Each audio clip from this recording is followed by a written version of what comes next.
drug dealing one? All right, so I'll get started. My paper is on, my presentation's on the debate between John Keeley and Richard Minnich.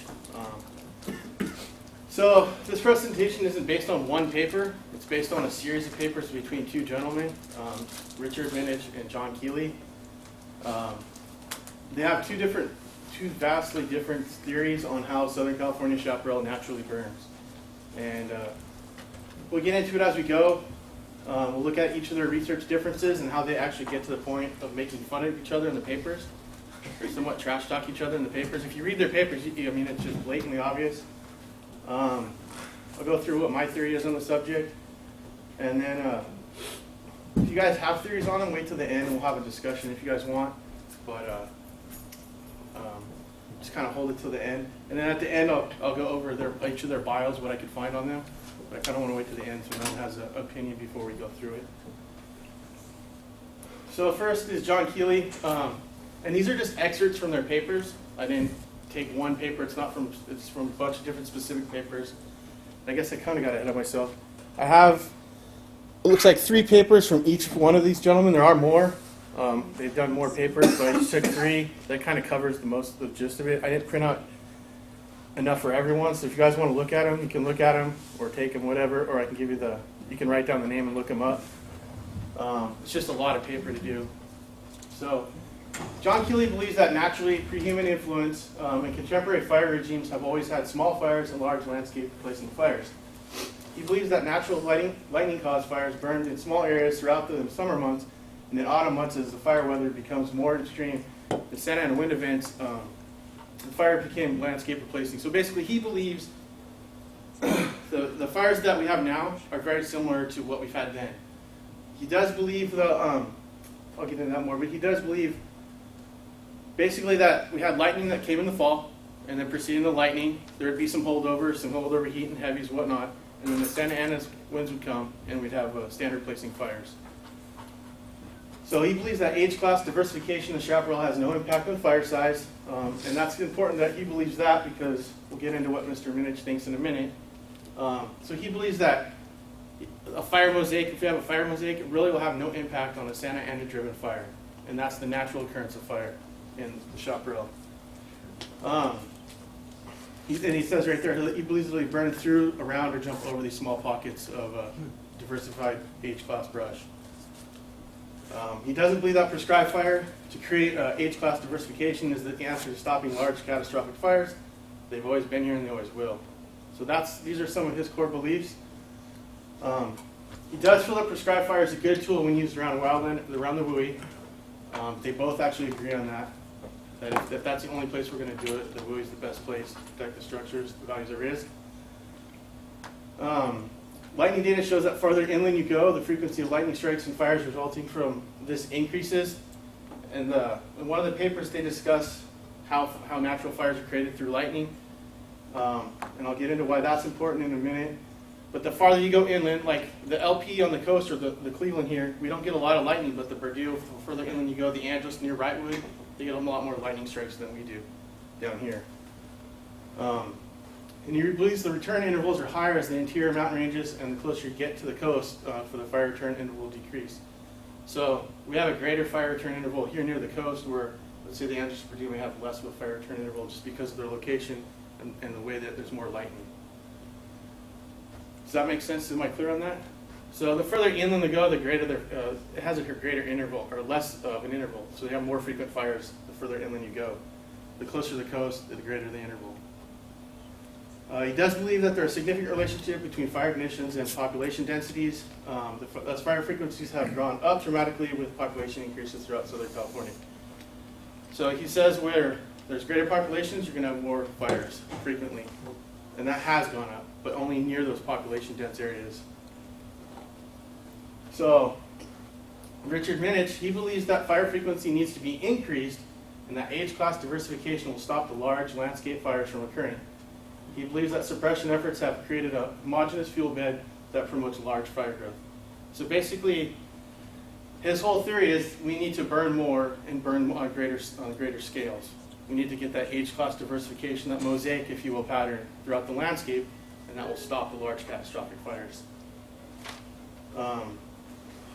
So he did a paper in 1983. This is pretty much the start of the whole debate between these two gentlemen. Was this paper in '83 done by Richard Minnich, comparing the fire perimeter history of Southern California and Baja California, so in Mexico. And the study was done from Landsat imagery for 1972 to 1980.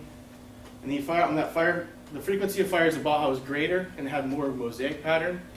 And they had less large catastrophic fires, where in Southern California, because of our fire suppression efforts, we basically stopped those fires from mosaicing the landscape, and so we've had more catastrophic fires. So the aerial photos, and then in 1997, he did another paper, and he used aerial photos to back that up. So it was basically a follow-up paper to strengthen that argument. And it used the lack of to compensate for the lack of details in the record for Baja. We have greater record keeping in California, in the U.S. than in Mexico, so that's why he had to use the Landsat data, because it was the only record he could use, the satellite imagery at the time, and then followed up in '97 with aerial photography. So the area, I have a map I'll hand out in a minute. The study was basically from Palomar Mountain south, and I'll show you where it kind of ends in Mexico. And you guys can kind of read on it there. I don't know those areas real well in Mexico, but he has the little box on the map. He believes that fires in California are fuel-driven, and that fuel-driven, system-regulated, characterized by long fire return intervals and non-random patch turnover, which creates longer fire return intervals and larger fire size. So basically what that's saying is, because we put fires out and we've done it so well, we've had this large patch of chaparral that's all the same age class, and when we get a fire, there's nothing that's going to stop it. It's just going to burn. If we mosaicked it, those little mosaics would stop the fire progression and keep them small. And then he believes that even naturally pre-human influence, lightning caused many fires in studied areas of Baja and Southern California.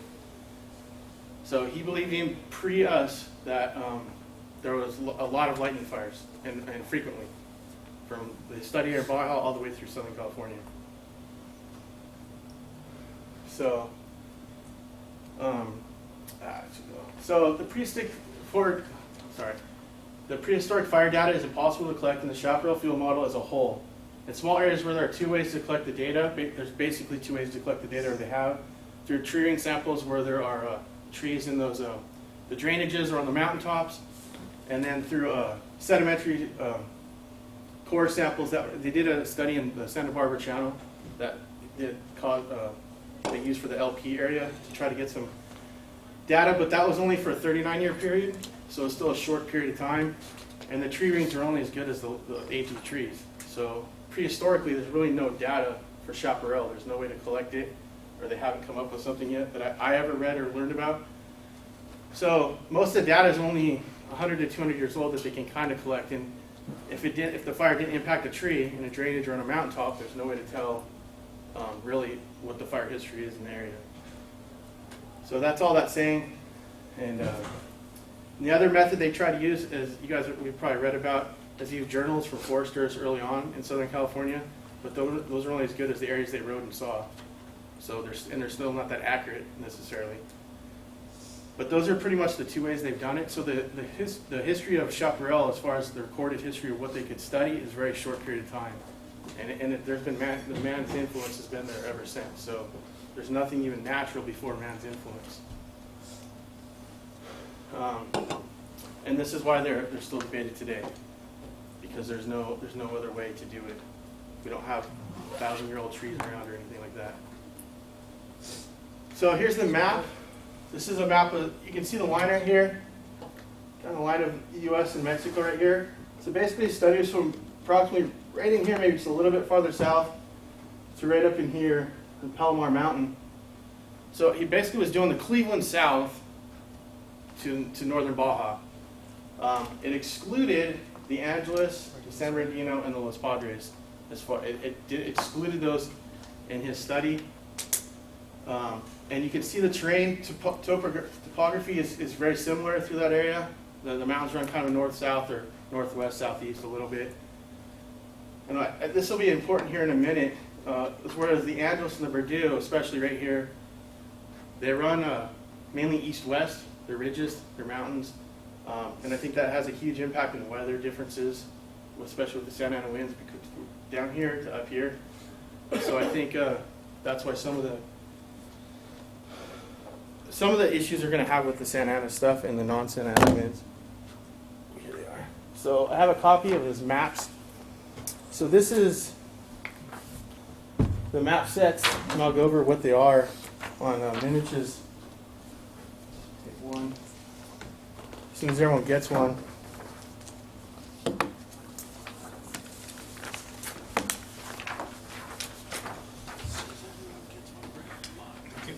So.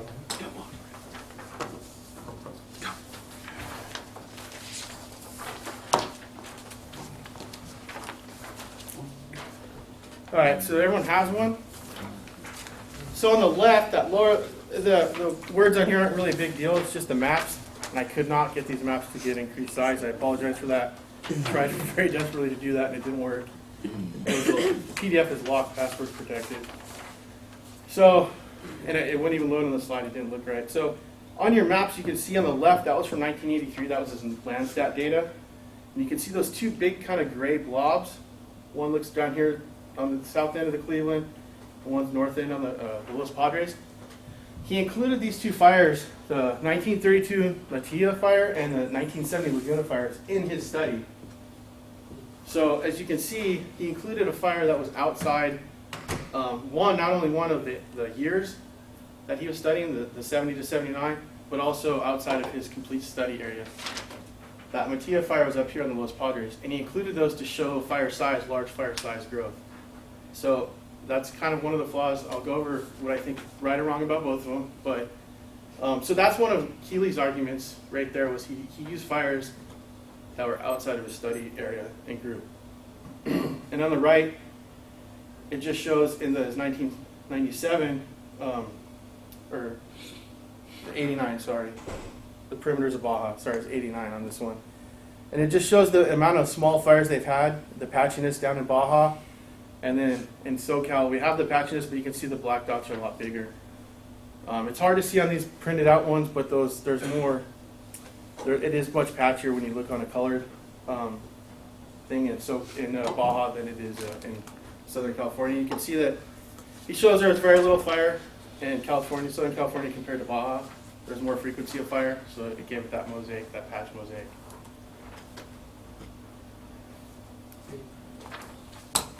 So the papers. So this is, like I said, this is the one from Minnich in '83 that started the whole debate. He just wrote this paper, did this research, and these are some excerpts from it.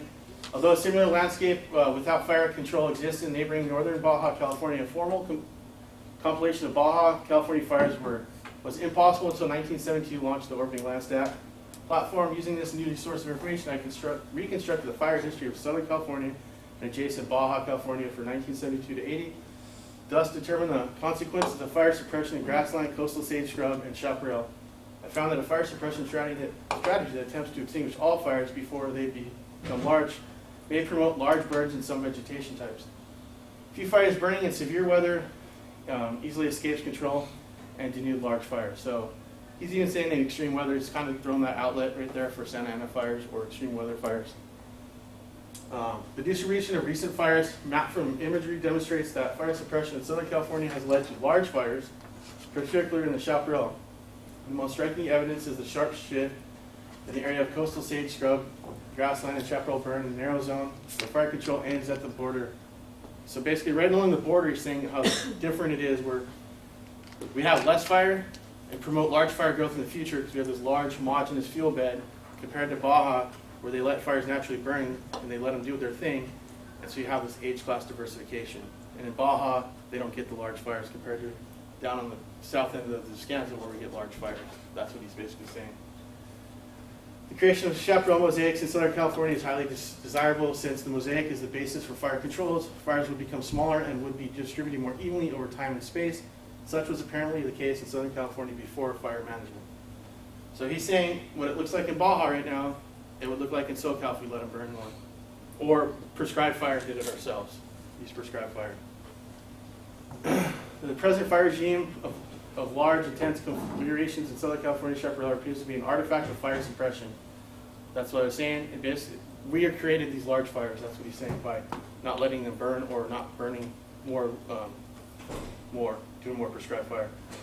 Since 1910, small fires have been replaced by even larger ones with numerous configurations since the 1990s, despite increased suppression and investment.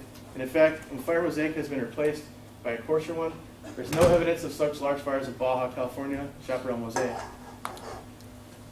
So, and then during the 1890s, several fires around the Mount Wilson Observatory in the western San Gabriel Mountains burned 2 to 3 months, yet none is reported to equal 7,000 hectaacres. And a hectare compared to an acre is 1 acre equals 2.5 hectaacres is what about. So in the San Bernardino Mountains, the entire area of the western and southern slopes showed indications of repeated burnings. In the San Jacinto Mountains, fire during the 1890s burned 5,000 to 6,000 hectaacres scattered throughout the reserve in small tracts. The chaparral is described as growth which varies from extremely dense to thin or open, but rarely forms in large uninterrupted patches. These accounts strongly suggest past fire mosaic in Southern California chaparral that resembles the present one in Baja. So he's saying that even before the big fire suppression push after 1910, it was a mosaic in Southern California. And then they just kind of creeped around and did their thing and then eventually went out. So this is the first paper that Keeley wrote to reject Minnich's theory on the Southern California versus Baja similarities. California shrubland wildfire is increasingly destructive and is widely held as the problem that has been intensified by fire suppression, leading to larger, more intense wildfires. However, analysis of the California statewide fire history database shows that since 1910, fire frequency and area burned have not declined, and fire size has increased. Fire rotation intervals have declined, and fire season has not changed, implying that fire intensity is not increased. The fire frequency and population densities were correlated and suggest that fire suppression plays a critical role in offsetting potential impacts of increased ignitions. Large fires were not dependent on old age classes of fuels, and thus unlikely that age class manipulation of fuels can prevent large fires. Expansion of the WUI interface is a key factor in wildland fire destruction. So basically he's saying he likes the fact that we suppress fires, especially around the WUI where we have the most man-caused fires, because he thinks it would impact the ecology of the area, and he likes the fact that we're doing suppression. He thinks the chaparral should get old and grow big, and then it's going to stand in place no matter what we do.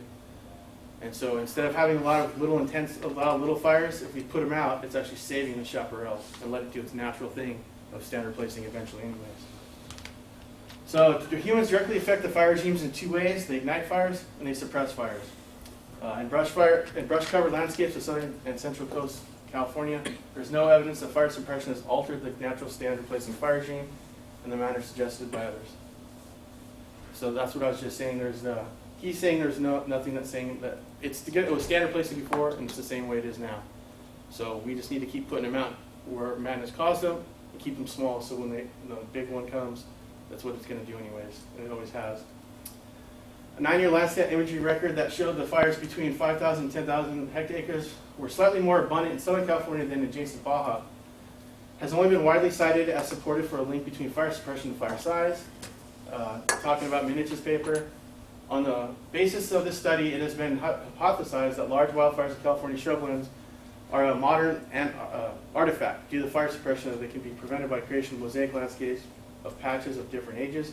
This model is predicated on assertions that because of fire suppression, the number of fires has declined over time. Fires are substantially larger today than in the past. Contemporary fires burn with greater intensity than in the past. Large fires result from extensive stands of very old age classes. There has been a decline in area burn, and suggested by some, but not all, studies. None of these assertions have been documented. So he basically just said everything you said is not documented and you're wrong. And that's they're kind of hitting on each other. If you actually read the papers, I didn't get a lot of the stuff where they pick on each other, but he basically just says you're an idiot and the other one says you're an idiot. And that's really what they're saying. So, and a little bit more Keeley's. This may come as a welcome news to resource managers because the combination of legal restrictions and financial constraints make large-scale prescribed burning of brushland landscapes unattainable. Our results support the conclusion that most effective strategy for reducing catastrophic losses from wildfires is to minimize the management effort spent on bulk of the chaparral landscape and focus on strategic locations. The worst fires predictably follow landscape features, and these patterns can be used to select buffer zones at the WUI for more intensive fuel management. However, the urban-wildland interface is so extreme now that even strategically focused intensive management could have enormous ecological impacts. Preferences for rural lifestyle and the skyrocketing cost of suburban housing in large metropolitan areas continue to expand our urban-wildland interface, and its particular concern is the prediction that rural population will soon exceed urban growth. So right there, he's saying this is actually kind of a good thing for managers based on his study. We can focus our efforts on the WUI, like we're doing now, and not on the large landscape burns where we have to call lots of people in and spend lots of money to do it. And that's based on his study. So large catastrophic wildfires in brush-covered regions of California are often driven by high winds, and under these conditions, even modern fire suppression techniques are ineffective. Today, people ignite most of these fires. However, in the absence, lightning storms are typically occur just weeks before the autumn flowing winds, and could have provided, or would have provided, a natural source of ignition. So he's saying lightning's come in the fall, just before the Santa Ana winds get the fire started, and then the Santa Anas take them and make them landscape replacing fires. So this is an article from 2003, I think, from the San Diego Tribune. Sorry, this new thing is slow as can be. It's not popping up.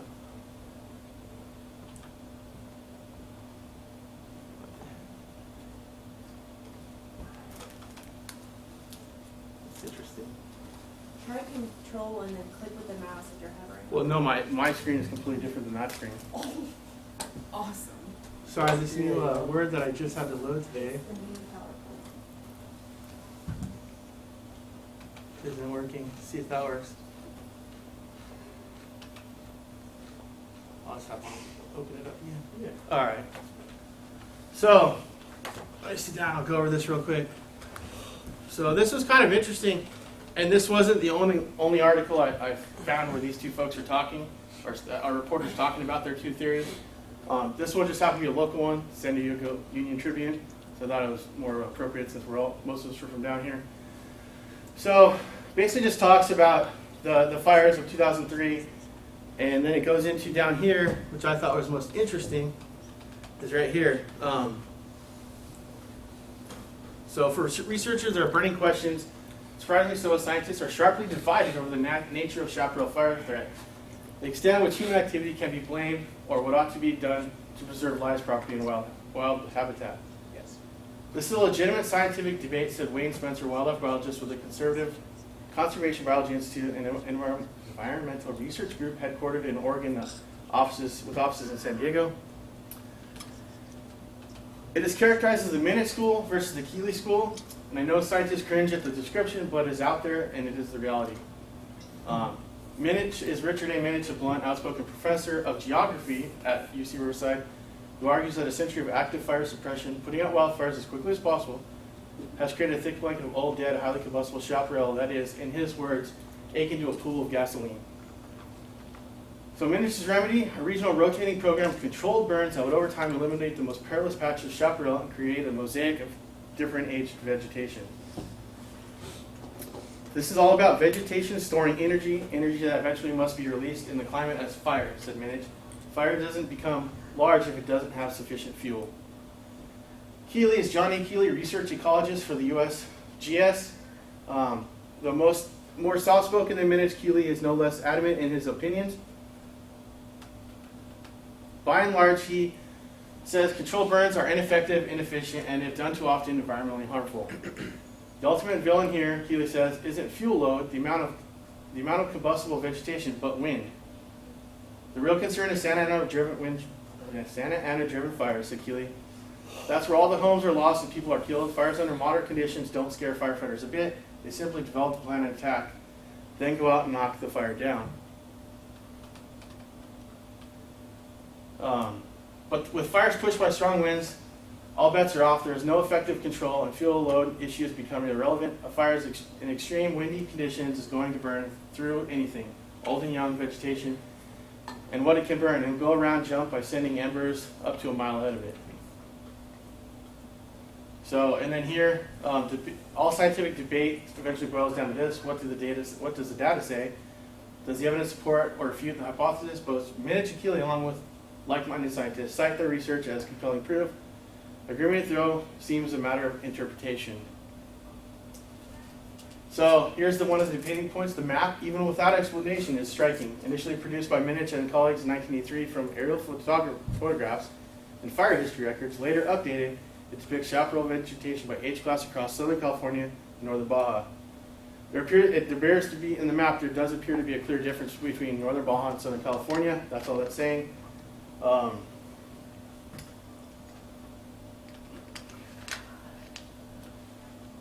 So it does seem that, and then everyone says as soon as you take those two fires out, the Matia fire and the Laguna fire, that they're actually not that much different. There's a lot of similarities there once you take those out. So that's all that's saying.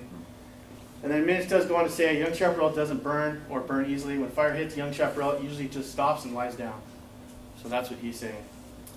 For fires preferentially burn old stands, younger stands constrain the progress of fires. And then, so that's basically where Minnich gets a lot of supporters, is through that map and in his studies. Skeptics of the map believe it is flawed or at least wrongly interpreted. Keeley says Minnich has not adequately considered other possible extenuating factors. The number one problem is that Minnich has never considered alternative explanations, such as the fact that you could not have a fire the size of the cedar fire in that region. The landscape is different, it is drier, plant growth is slower, and so there's less to burn. Vegetation isn't contiguous, it's fragmented by intensive localized uses. Ranchers really graze the heck out of the land, which dramatically reduces the amount of potential fuel. Minnich routinely says there's no difference, and that's a major problem. There are other possible explanations. I think he's painted himself into a corner. He puts all his chips in a single hypothesis. So they're kind of right there already in the paper talking smack to about each other. And then Minnich, what he has to say back. So, routinely says there's no difference and that there's a major problem. The other problem, oh, sorry. I already read that one. That's utter nonsense. Oh, sorry. I moved it up. So Minnich has dismissed the criticism. He says that's utter nonsense. Nobody denies that there are changes. Rainfall slowly decreases the farther south you go, for example.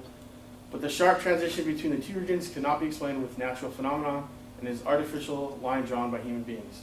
So you're saying the border, that's just the artificial line, obviously, and that there's a big difference when you go south of that line of the fire mosaic compared to here in California. So I just wanted to quick go over that. There's more to it than that. You guys can read. Sorry, what is this?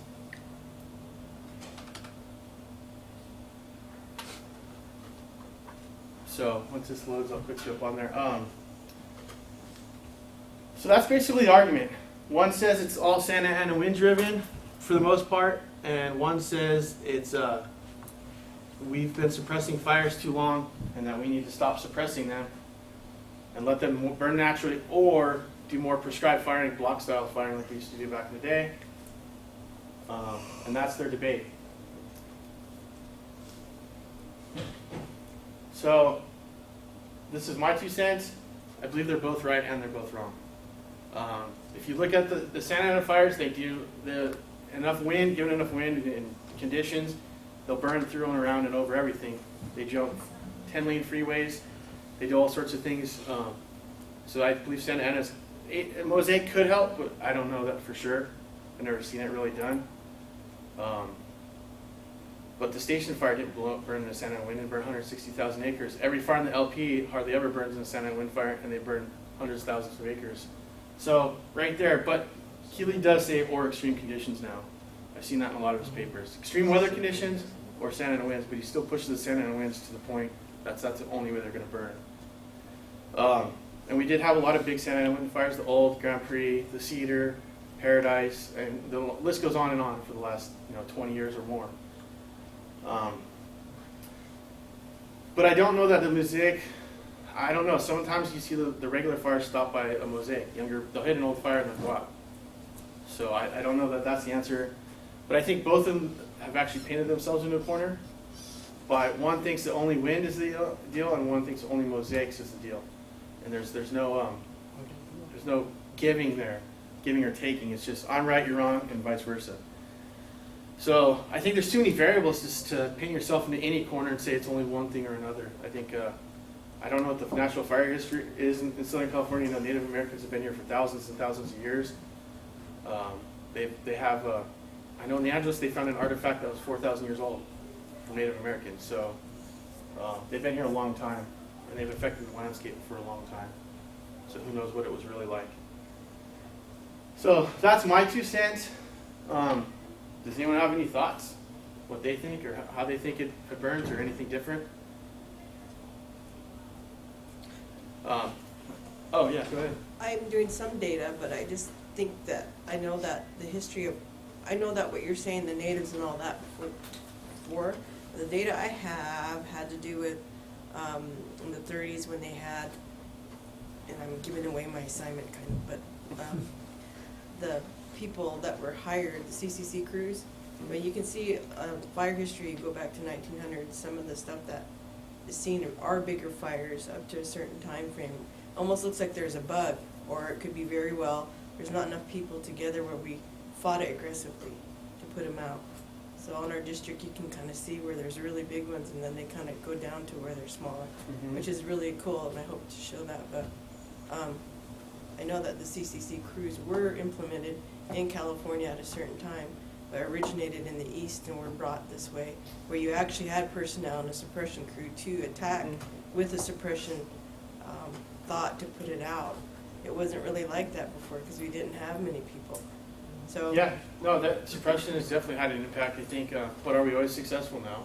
We still lose. We still have fires that get outside of our capabilities pretty quickly. So the other thing, as I will say, backing up to this one just real quick, the other thing, and that's my opinion, it's been that way for a long time, and I could be proved wrong, but the one thing I do agree with Keeley on is I do believe fires started in the timber, the high elevations by lightning, and then the Santa Ana winds came in right after, because I've seen it happen. Right before we have Santa Ana, we usually have lightning. It's usually a month or less before that. And that's where I came from. I came from a more lightning prone area than I am right now, for sure. And then just looking at the Pumacha too, or the witch, I want to say it was it burned on the same footprint as the cedar fire.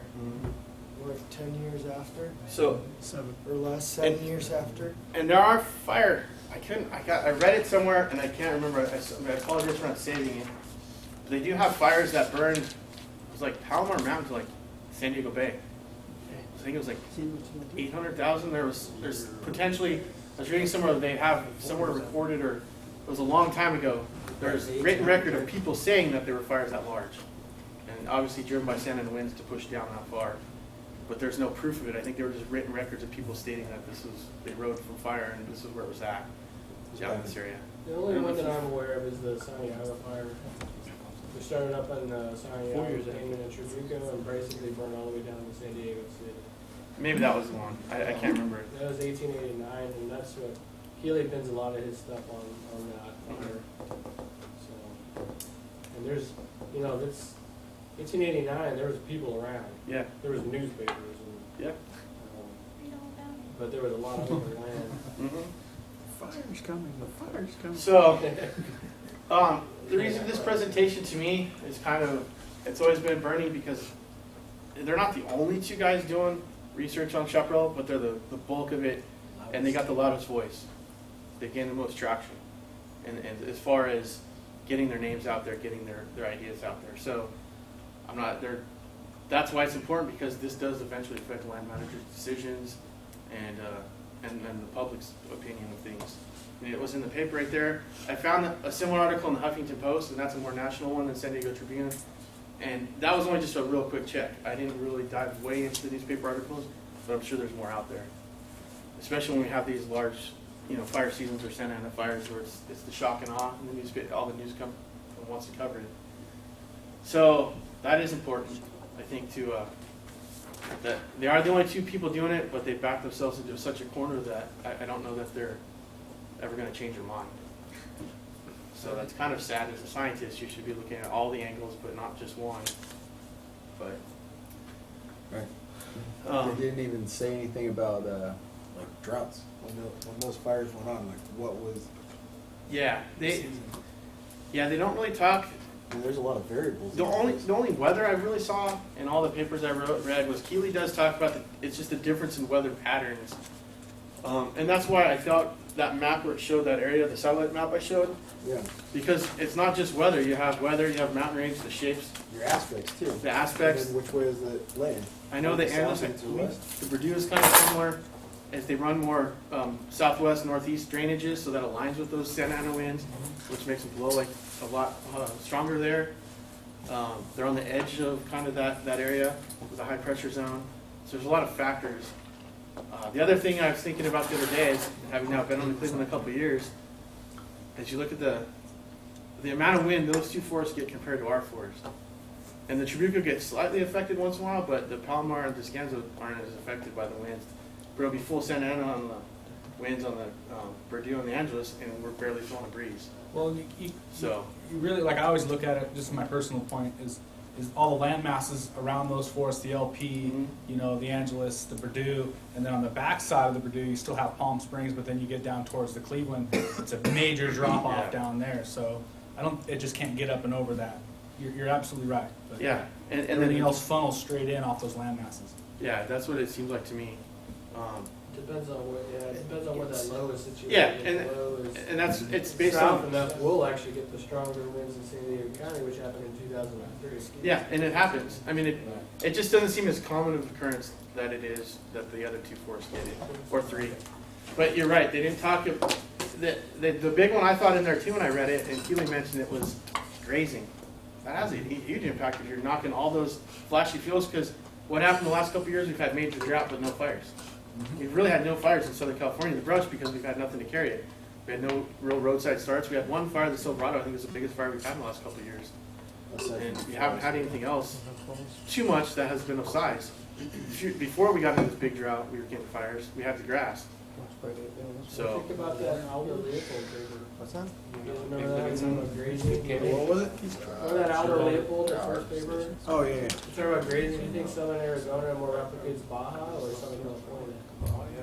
yeah, I definitely think Southern Arizona Southern does. Arizona. I don't think so too. Because it's a different, I mean, working there and working here, and then you drive around the Palomar, the areas around there too, there's no valleys. Like, we have, the whole Palomar is surrounded by like mostly valleys, and a big chunk of it, and down by Descanso, you go to the Angeles and Purdue, it's just vertical, straight up, straight down, typically. A few exceptions, but that's kind of how they are.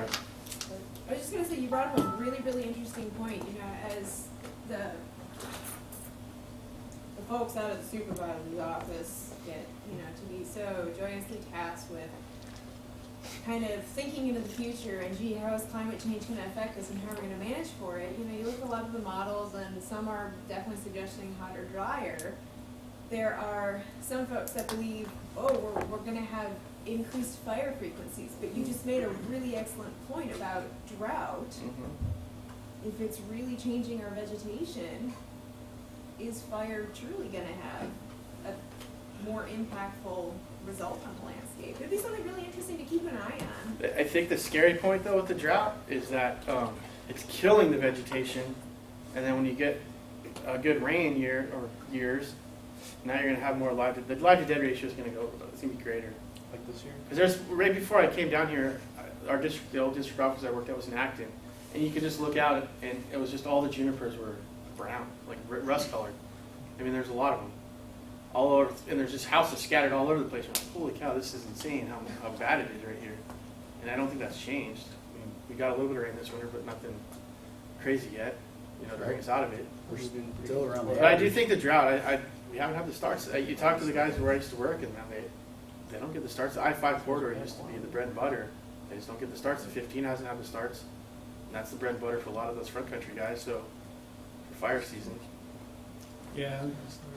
This year, kind of, since that highway fire kind of kicked them in the butt, they ain't gonna have nothing for a little while. Yeah, but I mean, there's all this stuff south yeah, of there. Yeah, you're absolutely right. And, I mean, I don't know. That's my theory. And that's, you know, the grass is with the drought. We didn't get the grass. And this year we probably will. Get some good grass this year. I've always kind of, sorry, to step on you.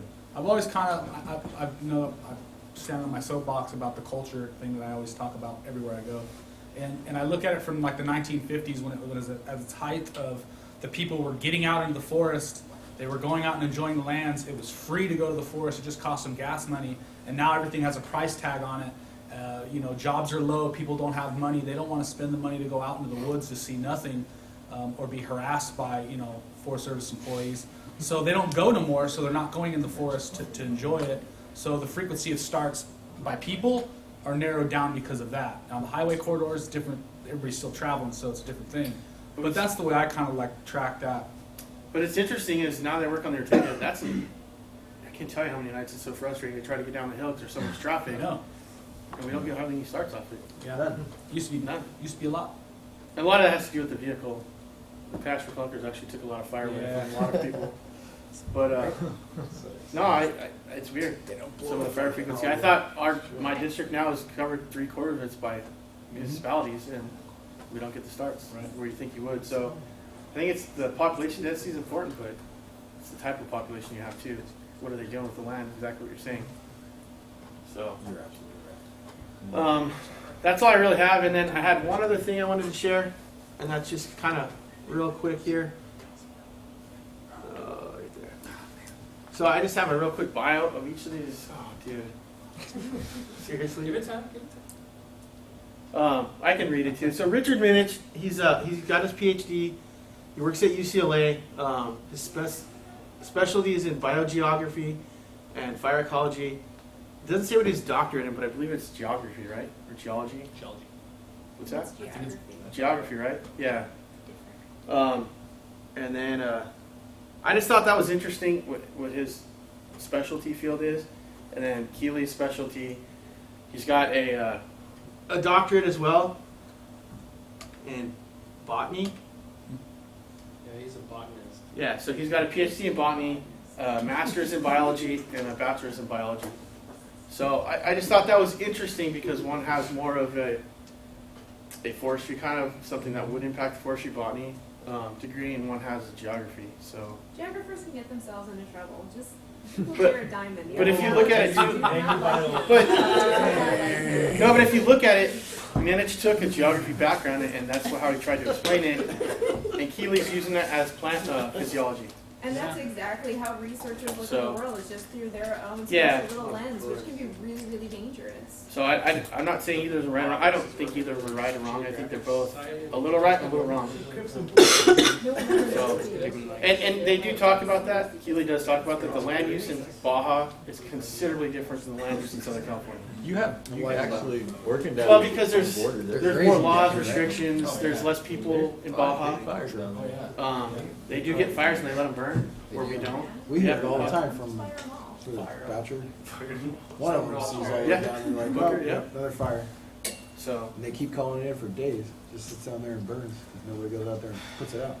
Because nobody's there, right? They're burning trash. they don't. I think they call them in and just go monitor where their fires are going. I don't think they They're actually. actually starting to put them out now, which is interesting.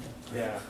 Oh, that's good. Have all this talk about them not putting fires out. Sorry. So Yeah, in the last 10, 15 years, so we'll see. Yeah. That's Anyways, really gonna be what that- it is. that's all I have. If anyone has anything else, and I have it's like 3 papers each. I do have the original 83 paper in here. That was an important one to bring since it started the whole debate. Thanks for presenting the Keeley and Minnich debate. Hey, so I have a question for Fillmore. I would like to hear your thoughts on it. I'm not trying to call you out, but I mean, that's not a call. You got the school bus. You gotta pay for that. No, because and the reason I asked this, I have a point, is before I took this class or started talking to you, I had a different perspective. I thought we should put more fire in the landscape. I'm not lying. I thought we didn't do it enough, but I didn't think there was enough. And through some of the other stuff in the last couple of years, I've changed my opinion in a way. Because, yeah, to a point. But, and, you know, some of this class has done that, and some of the other things, but that's why I kind of want to know. I like to hear other people's opinions, and your world is all about fuels.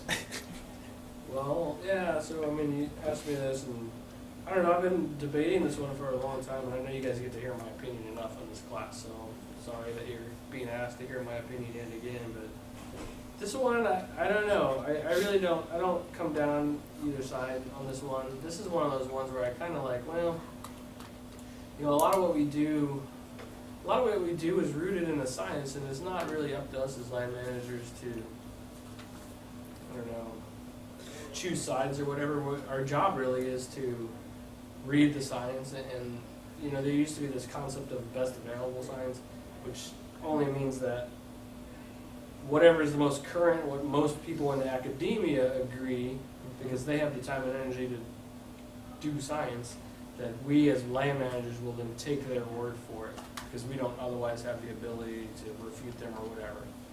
And this is one of those rare situations where there really hasn't been a consensus with this in chaparral in general, whether it be fire return interval, which is kind of what a lot of the basis of this is, or what it should look like, much less what we should manage for. This is why so many people are just hands off with chaparral, because it's hard to do good science with it. Like CJ was saying, it's hard to do. Can't do tree rings in chaparral. You know, it all burns away. They try to do some palynology, like that Santa Barbara Channel stuff, which is pretty famous, but that's only the smoke that's blowing to the west, which is the Santa Ana fires. So I guess I'll just skip to the punchline and say I don't really know for sure, but I know a few things though. And the one is that that map that Minnich produced is very distinctive. Okay, you have the patch sizes. I mean, it's pretty distinct, and it definitely indicates, it's something that shouldn't be ignored. It definitely indicates that patch sizes are different. So I think Minnich's point of view was that, hey, look at this research, patch sizes are different.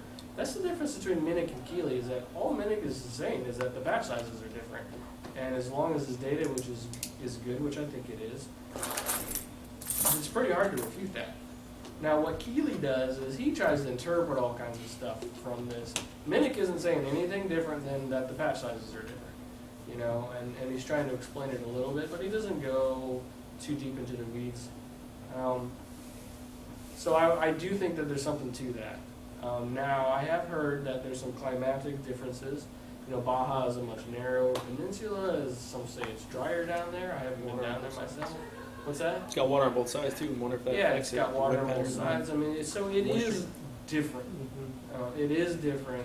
I know it's drier. I don't know about the grazing patterns and that sort of thing, but I would have to. But I don't think that alone could explain the differences. Yeah, but is it as different as this I know. line that just separates? That's the what I'm water? saying. Yeah, it really goes back and forth. And I will say one thing about Keeley is that he seems to be. I really have a hard time putting him into words, but he seems to be inordinately focused on Santa Ana fires and what the influence of Santa Ana fires are, like, to a fault. I would say it's to a fault that he focuses way too much on Santa Ana fires. I'm just like, it's almost like he's obsessed with Santa Ana fires. It's like, He's like the Fox Mulder of. He wants to believe. yeah, he wants to believe something, but I don't know what it is he's trying to ferret out from the Santa Anas, and like sort of starts making these grandiose statements that aren't really rooted in anything. And when I was listening to you, like, so Minnich has data, and then Keeley comes back and he has what I consider mostly opinion.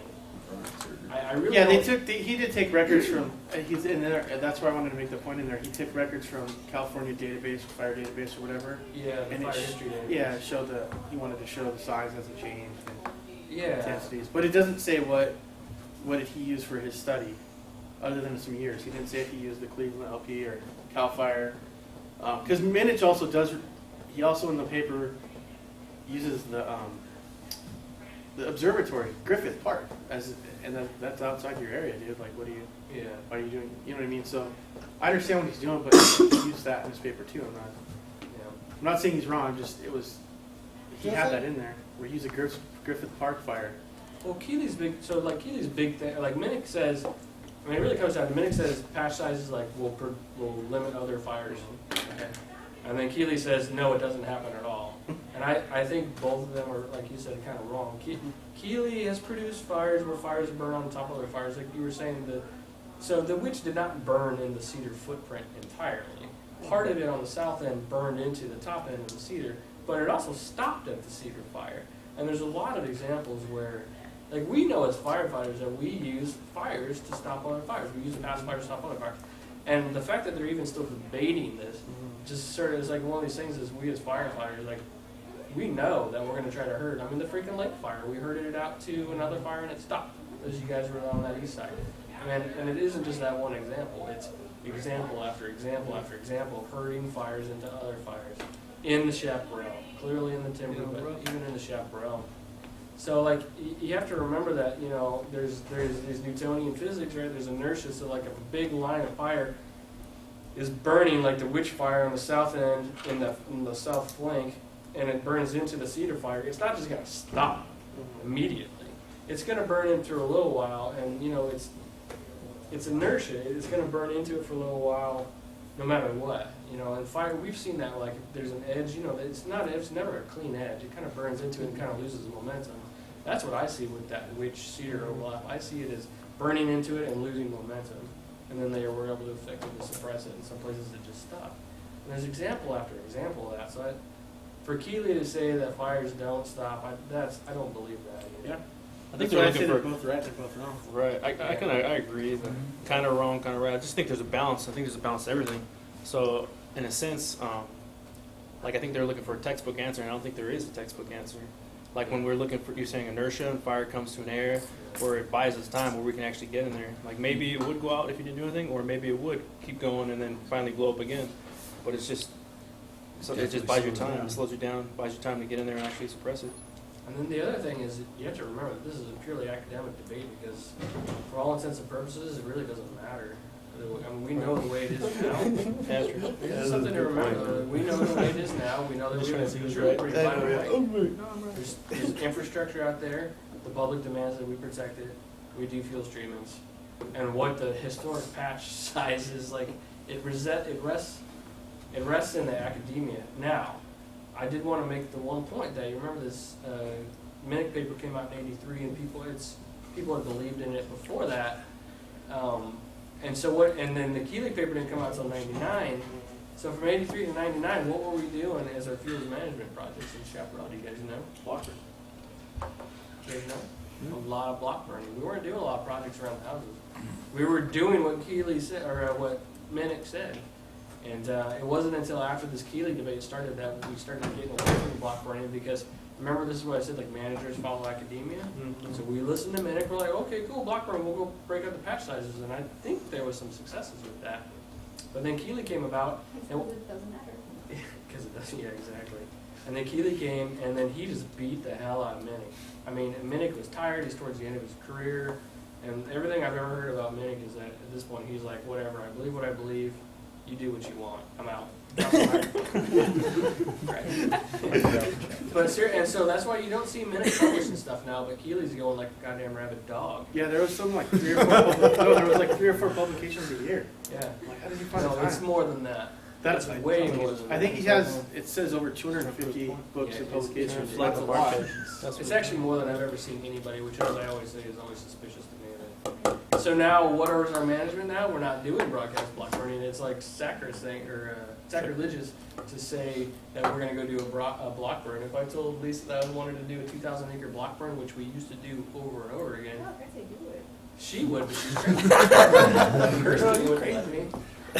No. See, this is the thing. No, it's I'm actually working on an amendment. Oh. Camera still. This is on camera still. See, I'm just saying that the management follows it. So like since I've been here and before, we've completely gotten away from block burning.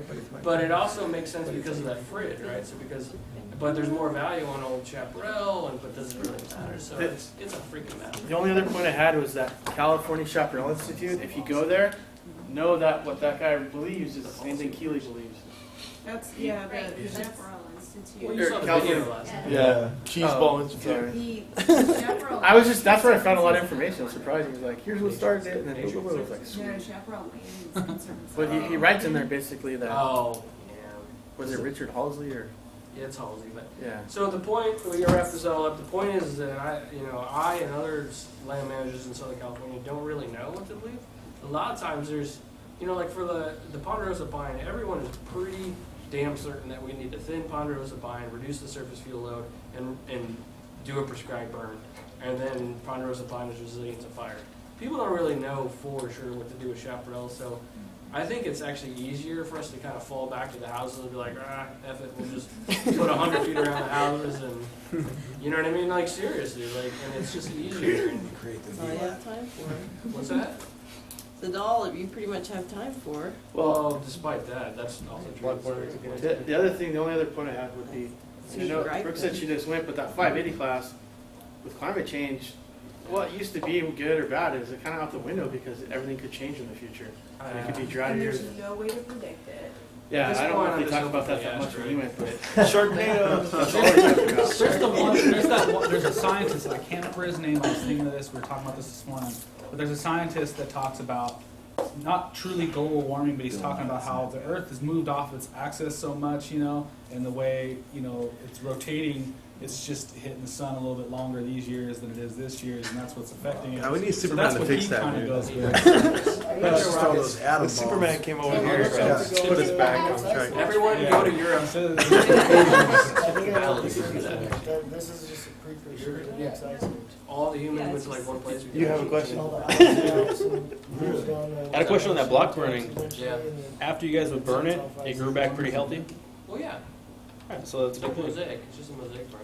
Well, that's the other chaparral. No one can be consistent on what the return with the regime is. Some it's like 25 or You should freaking 40 to 75 years. Some it's 50 to 150 years. There's a lot of Burn that's that so I mean, site specific, you know, what's the aspect, what's the slope, so yeah, you know, in one particular spot, it's 20 years, but you know, just around the corner, it could be 85.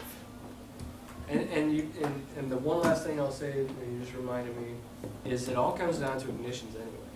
And our ignition pattern is so different than characteristic that, again, this question belongs in the academia. We need to deal with what is our current ignition patterns, where are they, what do we need to protect, what are our moral values. You know, that's our job as fire and fuels managers. Not just talk about it at night. Yes, morals. Like, you know, like what do we want to protect? Do we want to protect the subdivision, the HOA subdivision, or do we want to protect the migratory bird habitat? She said Well, aren't they migratory? Can't they move? I think we've gone off the rails, Damn yeah. it, DeLong. I relocated a bunch of rats earlier this week, so I mean, I'm sure they'll be fine. We made some more motels for them. So. Oh, that's nice of you. See, they moved. All right, guys. Thank you for today. I'm glad today it seemed to go pretty well. So tomorrow we're here at 9:45 at the Wildland Firefighters Memorial. If you can make it, we'll look at the Falls Fire. We'll talk about that Silverado. If you guys can get a chance to read that, we'll look at some WUI. We'll talk about whatever you guys want. I got a sore throat, so hopefully you guys do well. We're talking about it. Oh, this is for tomorr's class? Sign it? Yes. Oh, okay, I thought it If was. you don't want to read it, you don't have to. No, that's fine. I thought it was for the next class. Got No, my the son up on webinar is for next week. Oh, yeah, alright. Is it gonna be a chaparral there? Alright. This stuff don't go away, man. Thank you, CJ. Good job. And as I say, the rest of the time is your Wait. Hey, what do you want now? There's not that much of our group here. This one's for. Pass that out. It's what It's your bread and butter right now, We bro. don't really have much to tell you. Unless you have something. How long you been at this? Like 12 years now? Yeah, I think it's my phone here. I've gotten a couple more. How many times have you been cutting the same plots? It just keeps coming back. Yeah.